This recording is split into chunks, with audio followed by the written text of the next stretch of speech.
Aujourd'hui, toutes les canalisations, toute la tuyauterie a sauté. Leurs appartements inhabitables, ils n'ont que 5 minutes pour emporter le strict nécessaire. Des culottes, un soutien, des chaussures, des chaussettes, un pull, un polar. Maintenant, on a pris l'ordinateur pour pouvoir continuer à travailler un petit peu. Et bon, le reste, on va faire avec, je crois que c'est le principal. 24 heures après l'explosion dans une conduite de gaz au 6e étage, les stigmates sont visibles en façade et au sol. L'immeuble est récent, entretenu, le pire a été évité. Au moment de l'explosion, je ne savais pas où ça se trouvait. Je suis sorti au balcon pour voir où dans le quartier, si j'arrivais à localiser dans le quartier, puis j'ai vu la fumée qui sortait de notre propre immeuble.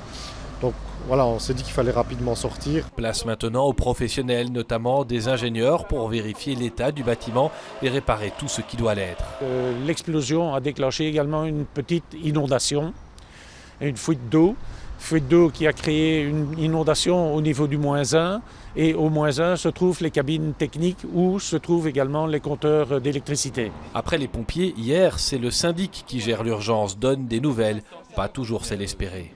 Toutes les personnes qui doivent être relogées seront relogées et auront des informations de notre part si ils peuvent retourner dans leur habitation. Cependant, je pense par expérience maintenant depuis plus de 7 ans que les problèmes ne seront pas traités dans les dizaines de jours qui viennent. Pas de mort, 7 blessés légers, des dizaines de personnes à reloger chez des proches ou à l'hôtel. Voilà pour le bilan humain.